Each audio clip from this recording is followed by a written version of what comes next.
markaa ama aad u jeedaanba booliisku ayaa markaa ku saad arkaysaan xaaladdu ayaana ah markaa mid aad u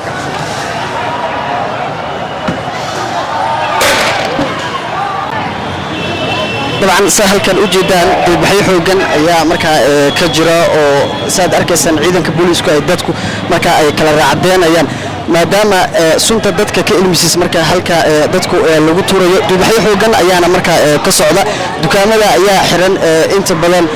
حافظي إسلي سيدا مركا وجدان با يضنا حالده متكعسن مالمي ودن بمجال نيروبي وحا كصعدة بحي مركا دحوجن أو مركا تني أي مانسو ميزانية سنة كاني أي دودة مركا أي سوسارتي أيانا مركا السبب مركا دتكو أيام مركا بوليسكو حي دتكو هذيك السنة سنتا دتك كالمزيزة صدق جدا ضد أدوفر بدل دكانة هل كان كيالا يا بدن كود حرن سوماليا كل مقالة نيروبي جارهن حافظ إسلي أيا أنت بدن وح أي موجين عبس حوجن أو مركا أي كقوان إن دكانة ولا لا لكن بوليس كا يا طبعا دتك كالإيريا أو سنتا دتك كالمزيزة مركا اللي هذيك السنة dad fara badan ayaana markaa cabsi qaba sida Soomaalida ku nool gudahani dalka Kenya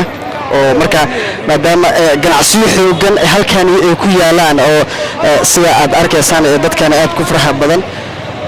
booliiska ayaana markaa isku dayaya si dadkii markaa loo kala eri lahaa maadaama dubaxyadu ay xoogeysanayaan dadka ayaana markaa sunta dadka ka ilmisiisa loo adeegsanaya si xaaladda loogu soo dabaalo markaa mid nabad ah sida aad markaa aad arkaysaanba jabiga ayaana markaa ah mid xaaladeedu aysan sahleen saacad walbana markaa la firi karo in waxyadu markaa ay sii xoogeystaan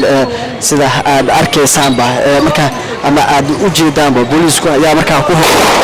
saad arkaysaan xaaladdu ayaana ah markaa mid aad u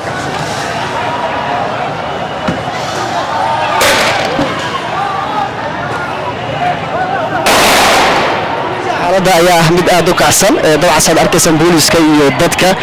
طبعا مسلا أد أركيسان با حالده ومركان بد أدوك عسل